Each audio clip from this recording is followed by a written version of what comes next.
at Catalyst Live. I am Beth, and I'm sitting here with our dear friend, Aaron Harris. Hello, how are you? I'm doing good. It's really good to see you again. It's been a while. I know. Since West? Yeah, I legit, he is my good friend, and I have not seen him or talked to him since Catalyst West. So I know. it's so good to be with you. I know. Yeah. Hi. So I'm going to intro as to why you're here and what you do. All right.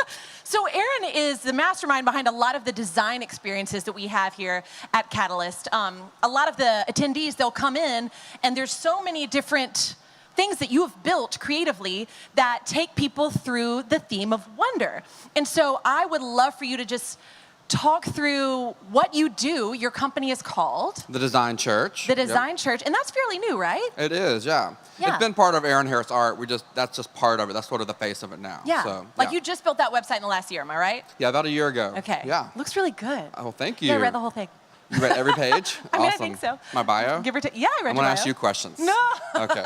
I mean, you can. I might know them anyway. That's true, you probably would. By the way, do you know how we know each other? Yes, we met on a dance floor. Did we? At somebody's wedding through Tara Macarecci. Wait, for real? Yeah. Do you remember who got married? It might have been Will Grogan, Preston Carlson. Maybe it was Preston. I think maybe. So this is just something that we were talking about backstage. I actually don't know how I know Aaron. It's something through Buckhead Church, one of the North Point campuses. Like 10, 12 years ago. Yeah, it's been a while. It's been a long time. And you've had a few jobs We're since great this friends. one. We remember everything about each other. So good. Yeah. But anyway, the Design Church. So what is it about your artistry that makes you want to focus on churches? Well, I just sort of feel like that design is really important and that a lot of churches sort of overlook it in the sense of they're more concerned with like the ministry components, but they don't understand that design actually facilitates ministry. Because design is what you do to sort of help create an experience for people, and how people experience you is how they respond to how you're going to minister to them.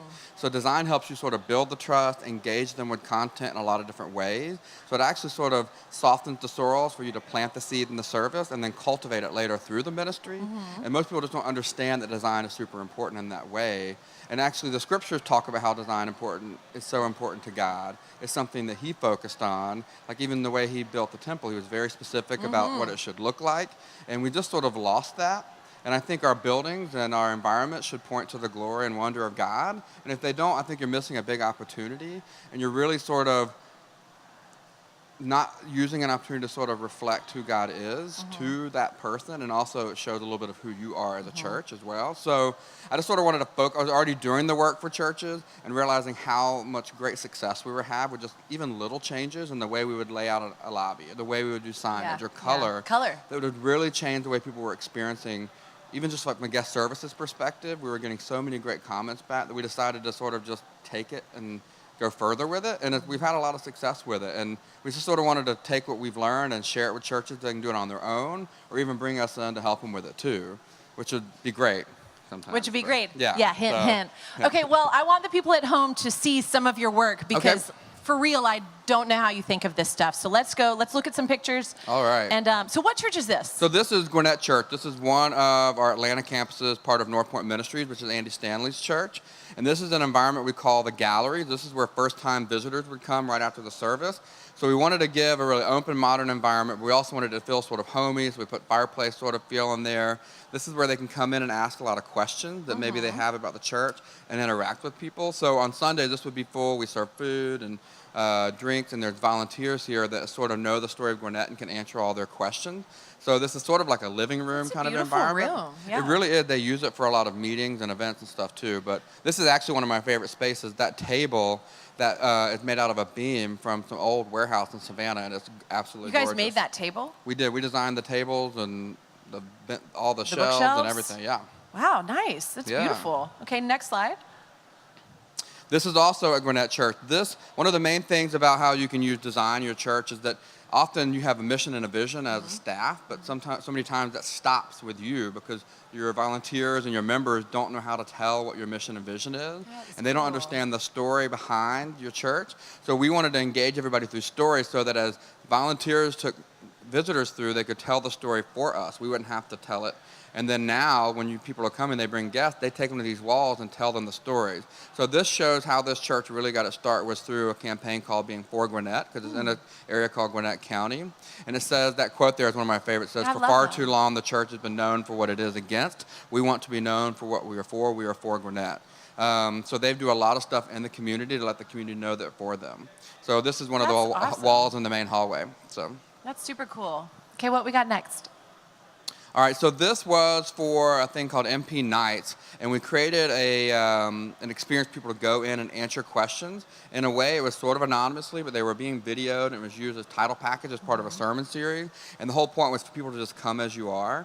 MP Nights has a quote where they say it's always inclusive, never exclusive. So this was sort of, this is just one part of that experience, a box that people would walk into. Cool, So, and NP stands for North Point Nights, correct? Yep. Okay, Yep. go ahead for the next one.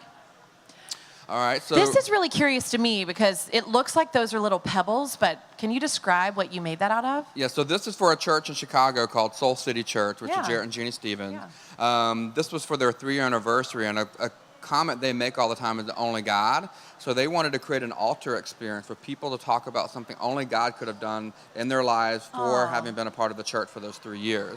So those are actually river stones that people would write on during the service, something that only God could have done for them, and they brought it up to the altar and left it. That is so cool. We then took that and made this altar. And this is probably one of my favorite pieces I've ever done. It has such a beautiful energy to it, and like you can go up and touch it and you can read a lot of what people said. Some of the stuff is so private that we turned it over backward just to protect the privacy of what people have. They really sort of came to the table and like put it out there. It was awesome. So, and this hangs in their main lobby for people to just remember what only God can do in their lives. So. Wow, what a special piece. Yeah, it's beautiful. It's pretty big. I think it's 8 foot by 8 foot. It's sort of hard to tell in that picture, but. That's really cool. I think it's beautiful. I enjoy doing it. I love it. Yeah. How long does something like that take you? Like that took us maybe a day or so of putting everything together. Seriously? We had built the stuff prior, but putting all the stones on, and then those wood chunks are apart from another project there in the building. We took stuff from when they renovated the building to spell out the only God. But so it wasn't that long. It was more just laying it out. But maybe 2 days with all the pre-work too. Very cool. Yeah. Wow. All right. Next. All right, now we're back Where at is Gwinnett this? Church. Okay. So this is a sculpture we did out front. They wanted to have sort of an anchor piece on the property that people would always know, oh yeah, the church with the sculpture or the place. It's Meet Me by the Tree sculpture. Their logo is a tree with 8 circles, and the 8 circles represent the different components of what develops spiritual growth in people's lives.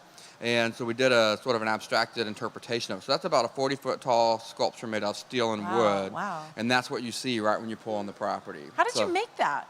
I hired a welder to sort of weld it all together. There's a huge beam there in the center. It's sort of hard to tell, but this has been really cool because you can go on social media and hit For Gwinnett or Gwinnett Church, and you're going to see this picture from people from all over. So they're posting it for us. So they're sort of spreading our mission without us. So that's awesome. Yeah, I enjoyed doing this one. It was cool. Really, really unique. Okay, next. And this is our last one. Who is this painting for, and what is this? So I actually started out being a fine art painter. And it sort of grafted itself over into what I do now. But this was a commission piece for a home in Atlanta. A friend of mine that was sort of a friend through a friend of college got married, and they bought a new home, and she wanted a painting that represented their family, but she really liked abstract art. So I sort of did this piece, and it's huge. It's, I think, 10 foot tall by 8 foot wide. Wow. Yeah, so it's a big, nice home in the Buckhead area, which you're familiar with. Yeah. So it's really pretty. They've actually moved now and moved it to another house, which was sort of hard getting it in and out the doors, but they got it out. So, but yeah, painting is probably my first love. I just don't get to do it a ton. Because I know, because you're so busy with the design stuff now. Yeah, So, okay, tell me this, because I know that you started off in law. Yep. You started off in law law for 10 years, yeah. And then how did you transition to fine art? Well, I was a painting major and advertising major in college, and then went to law school to sort of please my parents, and just sort of like shriveled up and died in that world, basically. Right. And when the market crashed back in 08, 09, I sort of saw that as my chance to get out and say, if I'm going to be poor, I might as well go do what I love. Yeah. And that actually hasn't ended up that way, which has been great. But so I transitioned about 6 years ago, beginning of 2010, into practicing law for myself, and then starting to try to see if I could do anything with design. Now I have no time to practice law. I'm doing design pretty much too many hours every day. So it's been great. It's been a huge faith journey too, stepping out and sort of living out of what I feel like God designed into me and the way he wanted to communicate to me, but also through me. So it's been beautiful. It's been fun, and I get to be with Catalyst folks all the time. I know. Would you ever thought when you were at your desk, when you were a lawyer, would you ever thought that your life could be like this? Never in my world. I didn't even know I could dream the life that I have now, so I never would even thought that I could do it. I would have loved to have been painting full time and like private people buying my paintings from time to time, but I never thought I could be doing what I'm doing now and traveling and meeting great people and being around some of the amazing speakers we have here and staff and people like Beth Pilgreen. Oh, stop.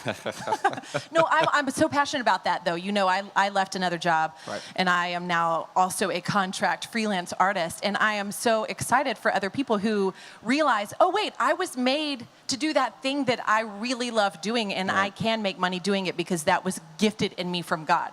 So I, like, totally applaud your journey. Did you notice how much your faith changed? Yes. When you started living out of that part of yourself? Yeah, it's been sort of crazy. Absolutely, yeah.